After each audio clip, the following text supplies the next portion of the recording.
मुर्गा भी खा के लेकिन बना दिया, और कितना झूठ और छल कपट और बेईमानी हिस्सा मारकाट, ये है कर्म कल्या। क्या तुम इसको अदा कर सकते हो? तुम्हारे पास कोई सामान है और जो सामान लेकर अहंकार करते हो वो तुम्हारा है नहीं। ये शरीर भी तुम्हारा नहीं, ये भी काल का। शरीर के लिए जो जमीन दुकान मकान रुपए पैसे धन दौलत सामान आपने इकट्ठा किया, ये भी तुम्हारा नहीं है। और शरीर के लिए जो रिश्ते नाते पत्नी बाल बच्चे भाई बंधु बिरादर बनाए, ये भी तुम्हारे। ये सब काल का सामान। केवल इस काल के शरीर में जो जीवात्मा रूह है, ये दयाल की, सिर्फ दयाल की एक चीज जीवात्मा।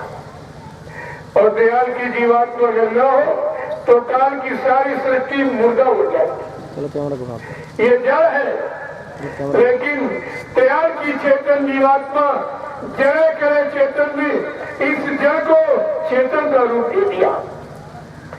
प्रेमियों, जिस शरीर से जीवात्मा को निकाल दो, रूह को निकाल दो, वही शरीर मुर्दा हो जाएगा। चाहे पशु का हो, पक्षी का हो, कीड़े मकोड़े आदमी इंसान का, ये जड़ है शरीर। इनको चेतन करने वाली चेतन जीवात्मा परमात्मा का अंश और खुदा की रूह कथा है। अगर इसे निकाल दिया तो संसार खत्म हो जाएगा। ये काल का संसार भी दयाल की चेतन जीवात्मा के द्वारा ही चल रहा है। उसी के द्वारा ये चलता फिरता उठता बैठता बोलता चालता काम करता नजर आ रहा है। तो तुम्हें ये सोचना चाहिए कि दयाल ने कितनी बड़ी मेहरबानी किया और अपनी चेतन जीवात्मा को काल माया के झगड़े झंझट वाले देश से निकालने के लिए वादा किया और घर पहुंचाने का। तुम्हें तो ये सब चीजें ध्यान में रखनी चाहिए थी, तो तुम सब भूल गए, कुछ भी समझ में नहीं आया। देखो, सभी संतों ने फकीरों ने एक ही आवाज उठाई। संत गोस्वामी जी महाराज जो इसी कलयुग में आए थे, लगभग 500 वर्ष पूर्व हो गए, तो उन्होंने क्या इशारा किया रामचरितमानस कि ये काल माया का देश, ए जीवात्मा सुरतोरु हो, ये तुम्हारा देश नहीं है। तुम्हारा देश तो सत्य देश है। सत्यलोक सचखंड अनामी धाम प्रभु धाम जिसे कहते हैं। तू तो वहां की रहने वाली है। तूने जिद हट किया था इस देश में आने के लिए, तो सतपुरुष ने अति कृपा दया करके तुझको मृत्युलोक मंडल पर उतारा, तो तू और जब काल ने नाम डोर सतडोर को सबसे पहले छीन लिया, तुझे अपंग कर दिया, लंगड़ा। सारा आधार ही तेरा नाम का था। आधार जब छीन लिया तब जीवात्मा बेचारी उपंग हो गई, कुछ नहीं रहा इसके पास।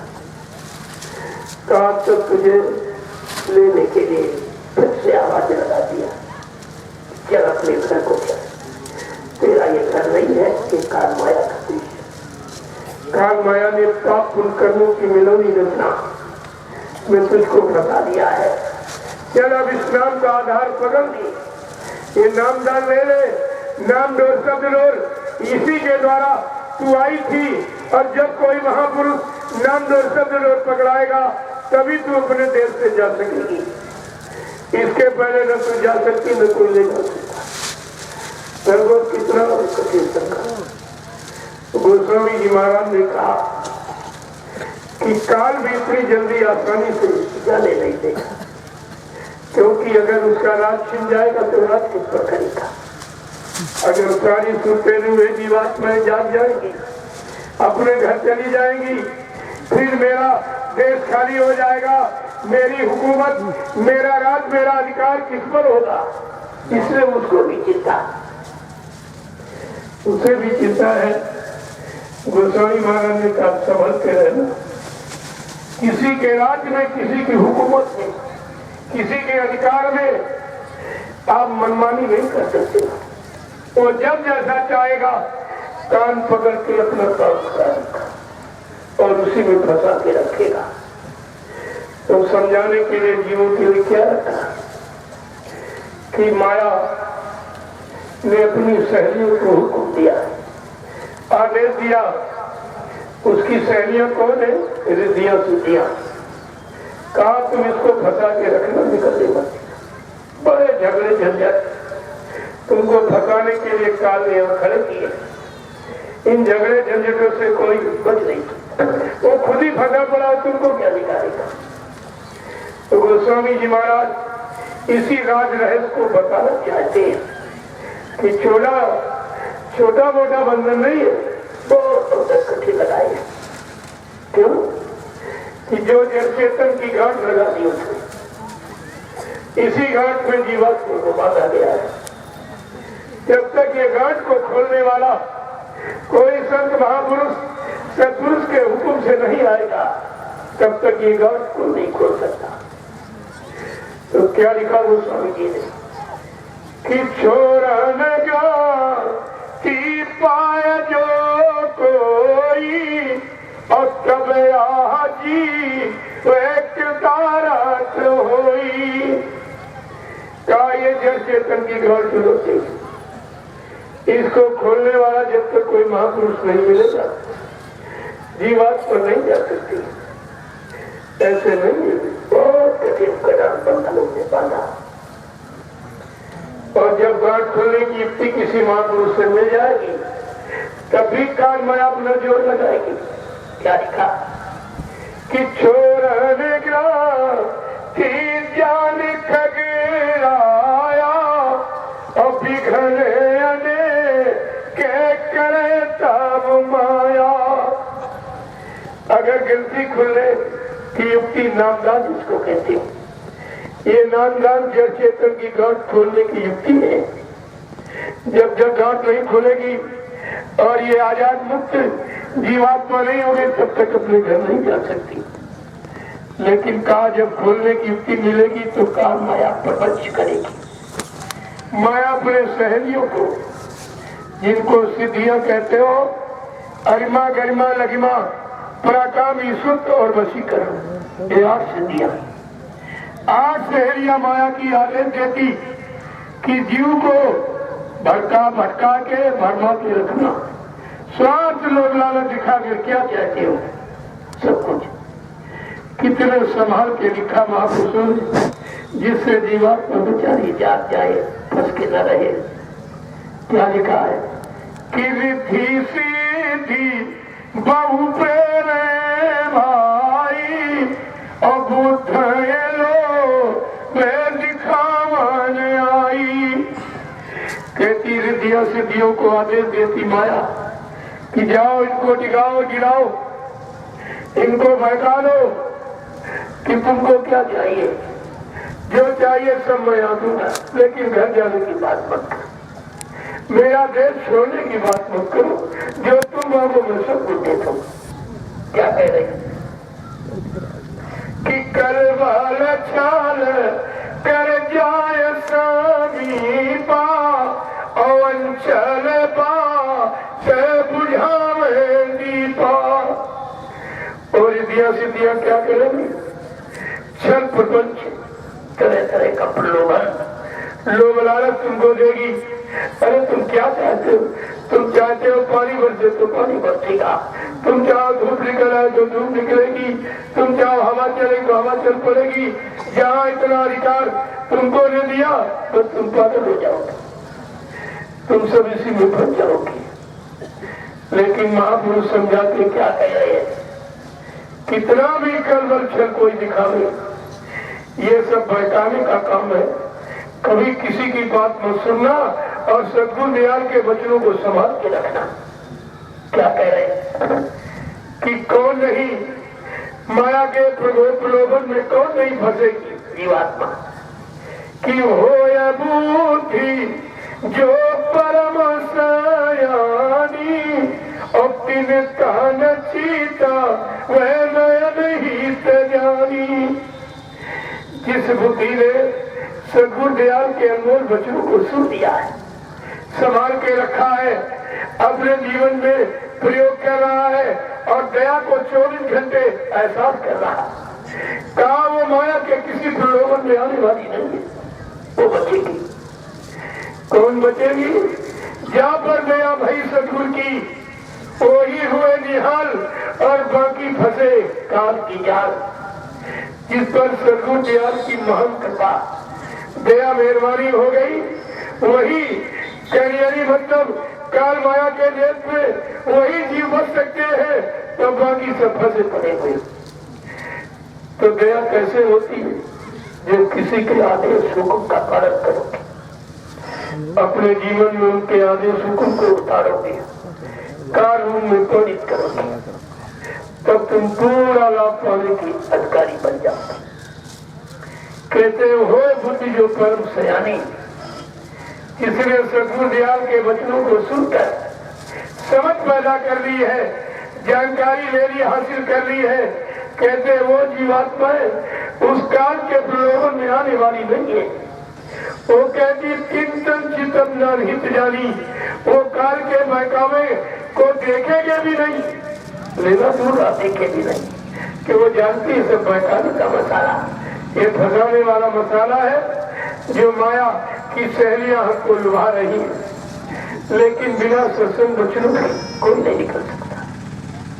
तुमको नहीं मालूम है कि सत्संग वचनों का कितना बड़ा प्रभाव होता है। सबका संदेश पूर्ण ब्रह्म चला जाता है। गुरु स्वामी महाराज ने क्या लिखा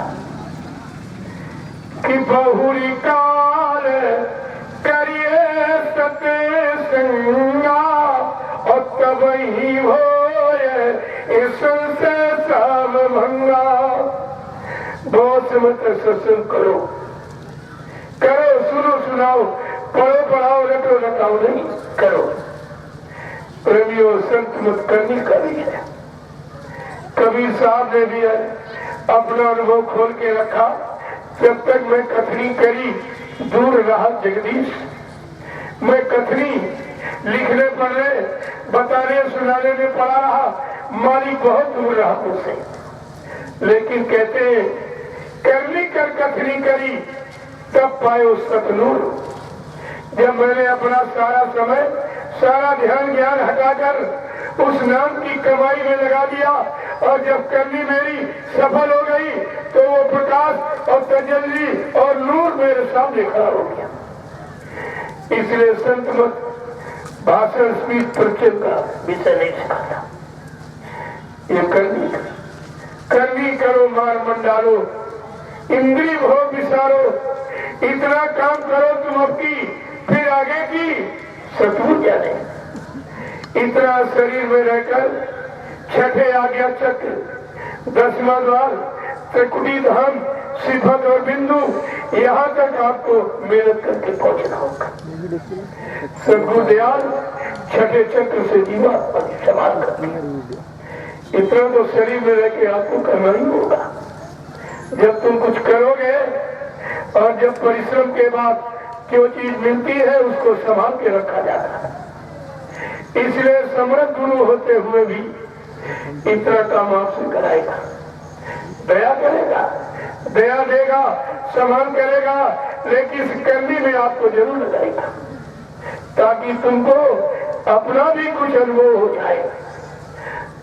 ऐसा कुछ प्रेमियों, काल मत और दया मत इसी को कहते हैं। काल मत में लिखा है कि पढ़ना लिखना चातुरी ये तो काम सरल है। पढ़ना लिखना, कहना सुनाना, कहा ये सरल, लेकिन संत मत क्या कहता? काम दहन मन बस करन, यही काम मुश्किल। क्या है काम दहन? जो काम जला देता शक्ति को। जो शरीर में शक्ति आपको परमात्मा ने दी है अपने पाने की, वो भोगों में आप एकदम स्वाहा कर रहे हैं। पानी की तरह नाली में बहा रहे हो, तुमको ये नहीं मालूम ये तत्व परमात्मा की प्राप्ति के लिए दिया गया था। जो सब भोगों में छड़ी गंदे रस पाने के लिए आप बर्बाद करते हो। कहा काम दहन मन बस करो, काम को दहन माने जला दो, जो तुम्हारी शरीर की सारी शक्ति को नष्ट करता है तुम उसी को जला दो, उसी को मार दो, लेकिन बिना सदगुरु दयाल की दया के कोई नहीं मार सकता। अरे ये काम की सारी शक्ति ही तैयार है, इतना बड़ा मसाला जिससे बनके तैयार हो जा रहा, क्या उसको तुम जला सकते हो? लेकिन सदगुरु दयाल की दया क्या नहीं कर सकती? कौन सा ऐसा असंभव काम जिसको संभव न बनाती? गोस्वामी जी महाराज इसी असंभव काम को संभव में कौन बनाएगा? किसके द्वारा ये जीवात्मा घर जाएगी? तो क्या लिखा उत्तरकांड में कि करण धार सतगुरु नावा और दुर्लभ का ये सुलभ करी पावा। जिन्होंने अपने जीवन का मार्गदर्शक पथदर्शक डायरेक्टर सतगुरु को बनाया, उनका ये जन्म जन्मांतर का भूला बिछुड़ा कार्य कि जीवात्मा परमात्मा से कैसे मिले, जीवात्मा अपने मालिक का दर्शन दीदार कैसे करे, काल माया के देश से छुटकारा कैसे पाए, जन्म मरण से रिहाई कैसे मिले, का ये काम कौन करेगा? सतगुरु दयाल। दयाल देश से सतगुरु आएगा और तुम्हारा ये सब असंभव को संभव बना देगा। कहा ये जो बीमारी काम की लग गई, जिस काम ने सारी शक्ति को स्वाहा कर दिया, निरंतर कर रहा है, आप उसे रोक नहीं सकते उसके वेग को। तो कहा ये बीमारी, अरे शरीर की बीमारी तो डॉक्टर वैद्य हकीम ठीक कर देगा, लेकिन अगर मन बीमार हो जाए, मन की बीमारी को ठीक करेगा। आज प्रेमियों मन ही तो बीमार है। ये मन में ऐसा भयानक रोग, काम क्रोध लोग, अहंकार ये लग गया, इस बीमारी को कौन खत्म करेगा? गोस्वामी जी महाराज ने उसका भी इशारा किया कि सतगुरु दे बचन विश्वासा और संयम ये ना विषय की आशा। अगर सदगुरु भी बच मिल जाए, उनके वचनों पर तुम विश्वास कर लो, और संयम ये है, परहेज ये है कि विषय वासनाओं की आस न रहे, तो ये सब बीमारी आपकी मन की चली जाएगी। देखो दोनों उपचार आपके पास, दोनों उपचारों का तरीका सदगुरु दयाल, दूसरा नहीं है। शरीर की का सुधार और जीवात्मा का उद्धार, ये दोनों काम करने आते हैं। और ये सब लिख करके तुमको 500 वर्ष पहले से सूचना दी जा रही रामचरितमानस के माध्यम से। क्या किसी विद्वान ने इसको समझ पाया है, इसको निकाल पाया है, या अपने जीवन में इसका प्रयोग कर पाया? कुछ नहीं। अरे वो तुम्हारे बस की बात नहीं। क्यों? वस्तुधरी कम और है, खोजे तुम कम और, जब वस्तु के भेदी मिले तो पावे ठोल कठोर। जब भेदी माने मुखर जानकार मिल जाएगा तो तुम्हारा काम सरल हो जाएगा, एकदम सरल। सुन के पढ़ के तुम कुछ नहीं प्राप्त कर सकते। क्या किताबें महात्मा बना देंगी? क्या किताबें जीवात्मा को जगा देंगी? ये अक्षर ज्ञान है। अक्षर ज्ञान से मन जगता है और भोगों की तरफ भागता है और तरह तरह के संकल्प विकल्प उठाता है और तमाम तरह की लहरें उत्पन्न करता रहता। लेकिन प्रेमियों, शब्द ज्ञान ये संतों का बोध है, शब्द ज्ञान है। शब्द ज्ञान से जीवात्मा मिलती है, इसीलिए आपको नाम दिया गया था। ये संतों का निजी शब्द ज्ञान है जो उन्होंने अपना अनुभव करके जीवों के लिए रखा। किसको ले लो, जीवात्मा को जगा लो। कोई सहयोगी मिल गया, उस सहयोगी का और सहयोग की कदर करो। लेकिन आपने कुछ नहीं किया, कुछ भी एक भी शब्द तुम्हारे पास नहीं, और तुम सब भूल गए हो। क्या तुम्हारी सुन में कभी कुछ आया है? तो मैं उस सदगुरु दयाल के अनमोल वचनों को, जो परिवर्तन की बेला पर जो संकल्प और वादा किया, मैं आप सबके सामने खोल के रखना चाहता हूं। एक एक वचन को बड़े ध्यान से सुनिए। बाबा जय गुरुदेव जी महाराज ने आपसे क्या कहा? मेरे सत्संग वचनों को बच्चा बहुत संभाल के रखना। जैसे लोग रुपया पैसा सोने चांदी हीरे जवाहरात को गांठ में बांध के रखते हैं, देखिए अगर मेरे सत्संग वचनों को कहीं तुमने भुला दिया तो मेरी दुआ दया के भंडार से तुम करोड़ों को पीछे चले जाओगे। कहा जैसे सूरज पूरब में निकलता और पश्चिम में डूबता है, ये कुदरत का प्रकृति का अधिकार का नियम। प्रकृति भी अपने नियम को बदल दे। सूरज बजाय पूरब के पश्चिम में निकलने लगे, तुम इसको भी मान लेना। और ये जमीन आसमान की जगह चली जाए, आसमान उतर कर जमीन की जगह पर आ जाए, तुम इसको भी मान लेना। लेकिन बच्चा, जो मैं मंच पर बैठ कर बोल दूंगा वो इधर उधर होने वाला नहीं है। तो मैं आपसे पूछ रहा हूँ, क्या मंच का बोला पूरा हो गया? क्या मंच का बोला पूरा हो गया? अभी तो किसी वचन की शुरुआत भी नहीं हुई। केवल सदगुरु दयाल के अनमोल वचनों को हमने आपने प्रचार का रूप दिया है, लेकिन काल रूप में अभी कोई वादा वचन सामने खुल के नहीं आया। तब तक इन लोभी लालचियों ने अपने स्वार्थ लोभ लालच की पूर्ति के लिए झूठा प्रचार कर दिया हिंदुस्तान में कि बाबा जी शरीर छोड़ के चले गए। मैंने कहा फिर ये काम कौन करेगा? उनके